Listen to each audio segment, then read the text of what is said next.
Assalamualaikum, dear students. Welcome to Dr. Abdullah Academy, the most powerful physics series of the year. Students, I hope you are all good and doing well in your life. आज का जो हमारा lecture है वो है conservative and non conservative forces के ऊपर। इसमें हम देखेंगे कि कंजर्वेटिव फोर्सेस और नॉन कंजर्वेटिव फोर्सेस कौन सी होती हैं और इनकी क्या क्या स्पेशलिटीज़ हैं और कौन सी ऐसी चीज़ें हैं जो फोर्सेस को कंजर्वेटिव बनाती हैं और उसी को ही नॉन कंजर्वेटिव बनाते हैं। तो इसके अंदर हम देखेंगे कि फिर जो फोर्सेस हैं उसको बेसिकली दो हिस्सों में तकसीम किया जाता है। एक है जिसके अंदर हमारी जो एनर्जी है वो कंजर्व रहती है, सेव रहती है, यानी वो ज़ाया नहीं होती। और दूसरी वो है जिनमें एनर्जी जो है वो वेस्ट हो जाती है और उसको हम कहते हैं नॉन कंजर्वेटिव। और अब हम इसमें देखेंगे कि किस तरह कुछ फोर्सेस जो हैं वो एनर्जी को यानी सेव करके रखती हैं, यानी महफूज रखती हैं, जैसे ग्रेविटेशनल है और इलास्टिक फोर्सेस है। और कुछ फोर्सेस ऐसी होती हैं जिन्हें हम नॉन कंजर्वेटिव फोर्सेस कहते हैं, जैसे कि फ्रिक्शन है और एयर रेजिस्टेंट है, जो कि एनर्जी को लॉस कर देती हैं। चलते हैं इसके टेक्स्ट की तरफ और इसकी लाइन बाय लाइन टेक्स्ट को देखते हैं और इसकी एक्सप्लेनेशन को कवर करते हैं और देखते हैं कि इसके अंदर क्या बताया गया है। The space around the earth in which its gravitational force acts on a body is called the gravitational field। अब यहाँ पर स्टूडेंट ग्रेविटेशनल फील्ड की डेफिनेशन दी हुई है, इसको हाईलाइट कर लीजिए कि हमारी ज़मीन के इर्द गिर्द वो वाला हिस्सा, वो वाला सर्कल जिसके अंदर इसकी जो ग्रेविटेशनल फोर्स है, यानी वो वाली फोर्स जिससे जो हमारी अर्थ है वो हर एक बॉडी को अपनी तरफ खींच रही होती है, वो जिस जिस्म पर डाल रही होती है, वो वाला जो हिस्सा होता है, वो वाला जो सर्कल होता है ज़मीन के इर्द गिर्द, उसको हम बोलते हैं ग्रेविटेशनल फील्ड। यानी अगर कोई भी जिस्म जो है वो ज़मीन के करीब होगा तो वो हमेशा ज़मीन की तरफ खींचा जाएगा। ये जो खींचने वाली जो कुव्वत है, ये जो खींचने वाली फ़ोर्स है, वो ज़मीन का ग्रेविटेशनल फील्ड बनाती है। यानी फील्ड एक ऐसा सर्कल, एक ऐसा जो है वो एरिया होता है ज़मीन के इर्द गिर्द, जहाँ पर ज़मीन जो है वो किसी दूसरी बॉडी के ऊपर अपनी फ़ोर्स को लगा रही होती है और उसको बोलते हैं gravitational field. When an object is moved in the gravitational field, यानी जब कोई भी बॉडी जो है वो ग्रेविटेशनल फील्ड के अंदर आ जाती है, उसके अंदर मूव करती है, work is done by the gravitational force. तो इसके ऊपर कहता है कि जो ग्रेविटेशनल फोर्स है वो काम करती है, वो एक्ट करती है। यानी आप अगर किसी भी ऑब्जेक्ट को ऊपर की तरफ या नीचे की तरफ आप उसको मूव करते हो, यानी ऊपर की तरफ फेंकते हो या नीचे की तरफ फेंकते हो, तो ग्रेविटी की जो फोर्स है वो इसके ऊपर, उस ऑब्जेक्ट के ऊपर लगती है और इसको कहते हैं इसने इसके ऊपर वर्क किया।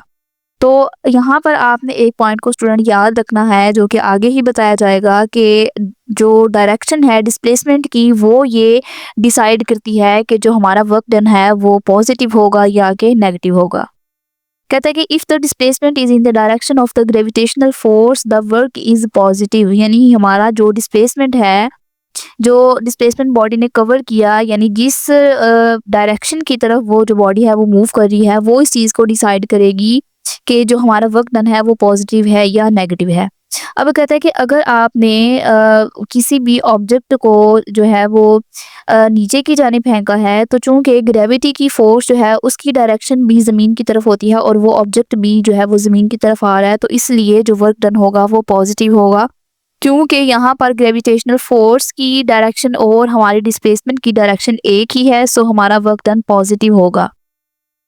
लेकिन इसके अगेंस्ट कहता है if the displacement is against the gravitational force the work is said to be negative. लेकिन अगर हमारा जो डिस्प्लेसमेंट है वो ग्रेविटेशनल फोर्स के डायरेक्शन के बिल्कुल अपोजिट होगा, यानी ऊपर की जानिब होगी डायरेक्शन, तो फिर हमारा जो वर्क डन है वो नेगेटिव होगा। फॉर एग्जांपल स्टूडेंट, जैसे हम बॉल को ऊपर की तरफ फेंकते हैं तो बॉल जो है वो ऊपर की तरफ जा रहा है, जबकि जो ग्रेविटी की फोर्स ऑफ ग्रेविटी की डायरेक्शन है वो नीचे की जानिब है, सो इसलिए हमारा यहाँ पर जो वर्क डन होगा उसको हम नेगेटिव बोलेंगे। सो यहाँ तक हमारा कंजर्वेटिव फोर्सेस का थोड़ा बहुत कॉन्सेप्ट क्लियर हुआ। अब यहाँ पे आगे जो है वो कंजर्वेटिव फोर्स की प्रॉपर्टी को बयान करने जा रहा है, जो कि हमारा मेन टॉपिक है, इस जो है इस पॉइंट का हमारा मेन है ये वाला कॉन्सेप्ट है that there is an interesting property of the gravitational force. यहाँ पर कहता है कि इसकी एक इंटरेस्टिंग प्रॉपर्टी है, किसकी? ग्रेविटेशनल फोर्स की। That when an object is moved from one place to another, कि जब भी कोई जो ऑब्जेक्ट है वो एक जगह से दूसरी जगह मूव कर जाता है, the work done by the gravitational force does not depend on the choice of the path. कि जो हमारा वर्क डन है, चूँकि हमने देखा कि अगर बॉडी जो है वो डिस्प्लेसमेंट कवर करेगी और उसके ऊपर ग्रेविटेशनल फोर्स एक्ट करेगी, तो वहाँ पर जो है हमारा वर्क डन भी प्रोड्यूस होगा। तो यहाँ पर कहता है कि जो वर्क प्रोड्यूस होगा वो इस चीज़ पर डिपेंड नहीं करता कि आपने कौन से पाथ को चूज़ किया है। देखिए यहाँ पर the work done by the gravitational force does not depend on the choice of the path. यानी आप जिस भी पाथ को चूज़ करते हैं वो डिपेंड नहीं करता, यानी आप जिस मर्जी पाथ को चूज़ कर सकते हैं। Let us explore it. अब इसको कहते हैं हम डिटेल में पढ़ते हैं आगे। यहाँ पर वो हमें बताएगा थ्रू द एक एक्टिविटी के जरिए, एक एग्जांपल के जरिए बताएगा और फिगर के जरिए समझाने की कोशिश करेगा कि किस तरह जब एक ऑब्जेक्ट जो है एक पॉइंट से दूसरे पॉइंट तक मूव करता है तो डिफरेंट पाथ के जरिए हम देखेंगे कि जो वर्क डन है वो हर केस में सेम होता है। यानी वो पाथ हम जो भी चूज करें उस चीज पर डिपेंड नहीं करता, उस पाथ की चॉइस से उस वर्क डन के ऊपर कोई भी फर्क नहीं पड़ता। तो आइए इसको हम देखते हैं। कहते हैं कि consider an object of mass m being displaced with the constant speed from point A to B along various paths in the presence of the gravitational force। अब यहाँ पे कह रहा है कि आपने इस चीज़ को फर्ज करना है कि एक बॉडी है जिसका मास m है और इससे हमने क्या किया है, पॉइंट A से पॉइंट B तक हम उसको लेके गए हैं, डिफरेंट रास्तों के ज़रिए हम इसको लेके गए हैं, हर दफ़ा हमने एक अलग पाथ जो है वो चूज़ किया है। यहाँ अब हमें बिल्कुल एक सिंपल एग्जांपल के साथ वो समझा रहा है। यानी जैसे आप देखें कि अगर आप एक बॉल को नीचे से ऊपर तक 3 मुख्तलिफ रास्तों से लेकर जाते हैं, यानी पाथ 1, पाथ 2 एंड पाथ 3। अब देखना ये है कि जो वर्क डन बाय ग्रेविटी है उन सब रास्तों में से एक जैसा रहता है या नहीं।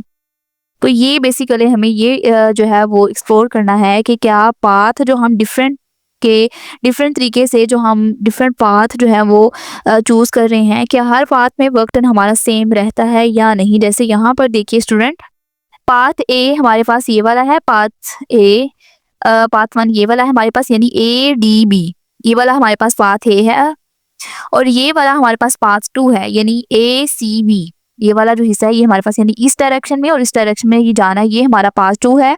और ये जो इस सेंटर में जो कर्व्ड पाथ है ये हमारा पाथ 3 है। अब हमने इस चीज़ को एक्सप्लोर करना है कि जब हम तीनों पाथ में बारी बारी जाएंगे तो क्या हर बार हमारा वर्क डन सेम होगा या डिफरेंट होगा।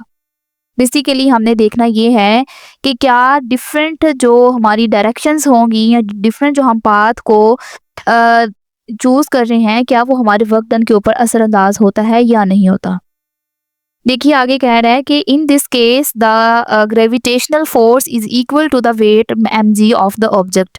इसमें कहा जा रहा है कि अब ऐसी सूरत में जो हमारी ग्रेविटेशनल फोर्स होगी वो बॉडी के वजन यानी mg के बराबर होगी। यहाँ पर आपने ये नोट कर लेना है, यानी यहाँ पे कह रहा है कि जहाँ पर f आएगा f को आपने mg के इक्वल ले लेना है। अब ये वाली स्टूडेंट वो वाली फोर्स है जो हमेशा नीचे की तरफ लग रही होती है, यानी ज़मीन की तरफ। चाहे आप ऑब्जेक्ट को जितने मर्जी फासले पर ऊपर ले जाओ, इसकी डायरेक्शन हमेशा नीचे की जानिब रहती है और इसको बोलते हैं ग्रेविटेशनल फोर्स और ये किसके बराबर होती है, mg के। ठीक है, the work done by gravitational force along the path 1। अब वो हमें पाथ 1 के अलोंग जो वर्क डन हुआ है, यानी ADB के अक्रॉस जो वर्क डन हुआ है उसको अब हमें एक्सप्लोर करके बताएगा कि उसके अंदर जो वर्क डन है वो क्या होता है। कहते हैं can be split into the 2 parts. उसको हम 2 पार्ट्स के अंदर डिवाइड कर सकते हैं। जैसे यहाँ देखिए पहले बॉडी A से D जाएगी, ठीक है, A से D जाएगी, देन उसके बाद D से B जाएगी, यानी उसको 2 हिस्सों में हम स्प्लिट कर सकते हैं। टोटल उसका पाथ है A, D एंड B, यानी बॉडी ने जाना है A पॉइंट से B तक। अब A से B जाने के लिए उसको पहले A से D जाना होगा, देन उसको D से B जाना होगा। तो हम इजीली जो है उसको 2 हिस्सों में डिवाइड कर सकते हैं, कौन कौन सा, A, D and DB। The work done along the AD is 0। अब AD के अक्रॉस जो हमारा वर्क डन होगा वो 0 होगा, क्योंकि स्टूडेंट AD की डायरेक्शन जो है वो हॉरिजॉन्टल में है, यानी हॉरिजॉन्टल लाइन है। तो ये हमारी जो डायरेक्शन है ये हॉरिजॉन्टल है, जबकि जो हमारी ग्रेविटेशनल फोर्स की डायरेक्शन जो है वो नीचे की जानिब है। सो इसकी डायरेक्शन नीचे की जानिब होगी और इसकी इस तरफ होगी। तो इनके दरमियान स्टूडेंट हमारे पास एंगल बन रहा होगा 90 का। सो जब हम ये लिखेंगे ना work done is equal to FD cos theta, तो वहाँ पर जो cos थीटा की जगह हम 90 पुट करेंगे, क्योंकि इन दोनों के दरमियान 90 का एंगल बन रहा है। सो जब एंगल 90 लिखेंगे तो cos 90 यू नो की इज इक्वल टू 0। सो उस 0 ने सारे वर्क डन को 0 कर दिया, इस वजह से AD के अलोंग हमारा वर्क डन जो है वो 0 आ जाएगा। आगे कहता है whereas the work done along the DB। अब हमने यहाँ DB के अक्रॉस को वर्क डन को फाइंड करना है। कहता है work done along the DB because is -mgh। अब डी बी के अक्रॉस हमारा जो वर्क डन आया है वो माइनस में आया है, यानी minus M G H, because the direction of M G is opposite to that of the displacement theta is equal to 180। अब स्टूडेंट यहाँ पर देखिए डी बी के अक्रॉस जो हमारा डायरेक्शन है डिस्प्लेसमेंट की वो अपवर्ड है, जबकि यूनाओ के ग्रेविटेशनल फोर्स की जो डायरेक्शन होती है वो होती है हमारे पास डाउनवर्ड। सो इनकी जो डायरेक्शन है वो अपोजिट है, और अपोजिट डायरेक्शन में यूनाओ के हमारे पास एंगल कितना बन रहा होता है 180। ठीक है, जब दो लाइनें अपोजिट डायरेक्शन में हों तो उनका जो एंगल बन रहा होता है वो होता है 180। सो जब हम लिखेंगे कि work done is equal to F D cos theta, theta की जगह हम 180 को पुट करेंगे तो कॉस 180 इज इक्वल टू -1 आएगा। सो -1 जो है जब एम जी के साथ आएगा तो वहाँ पर आ जाएगा हमारे पास -mgh।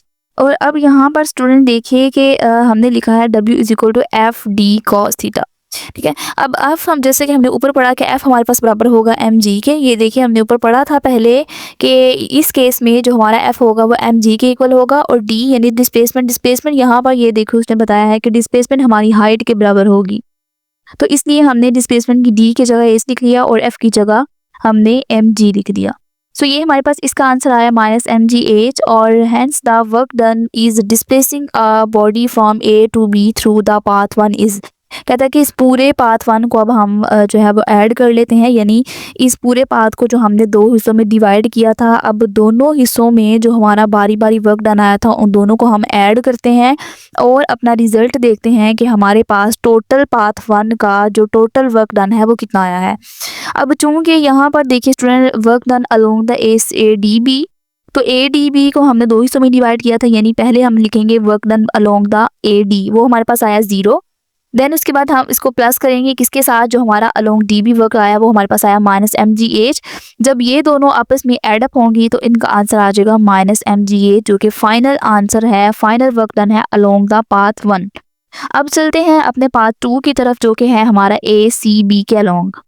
कहता है कि if we consider the path 2 A C B, यानी अगर हम पाथ 2 कंसीडर करें किसको, ए सी बी को, the work done along the A C is also -mgh।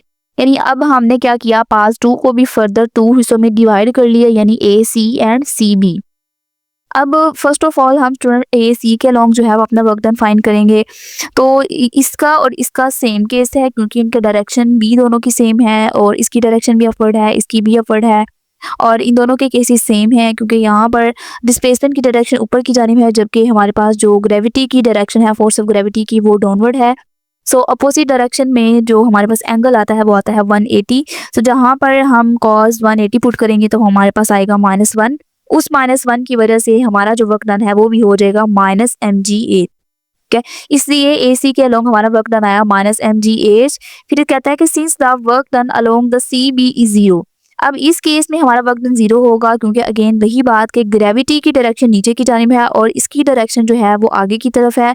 तो एंगल हमारे पास बनेगा 90 और cos 90 इज इक्वल टू 0। सो उस 0 ने वर्क डन को 0 कर दिया अलोंग द CB। अब यहाँ पर जब हम लिखेंगे -mgh प्लस 0 तो वो हमारा फाइनल आंसर आएगा एडअप करने से -mgh। अब यहाँ पर स्टूडेंट आप गौर कीजिए कि जो हमारा पाथ 1 था उसमें भी हमारा वर्क डन की जो वैल्यू आई थी वो आई थी -mgh, और अलोंग द पाथ 2 भी हमारी वैल्यू सेम आई है, यानी mgh। ठीक है, तो यहाँ पर हमने यहाँ तक 2 पार्ट तक कंप्लीट किया, और अगले लेक्चर में इंशाल्लाह हम अलोंग द पाथ 3 अपने इस वर्क डन को देखेंगे, और इस चीज़ को देखेंगे कि क्या तीसरे पाथ के अलोंग भी हमारा वर्क डन सेम आता है या नहीं। अगर तो आता है तो ये कंफर्म हो जाएगा कि हमारा जो ये हमने ऊपर ला पढ़ा कि जो कंजर्वेटिव फोर्सेस है वो पाथ की चॉइस के ऊपर डिपेंड नहीं करती। ठीक है, तो जुड़िए रहिए हमारे साथ, अगले लेक्चर तक मिलते हैं अगले लेक्चर में। तब तक के लिए अपना बहुत ख्याल रखिए। अल्लाह हाफिज़।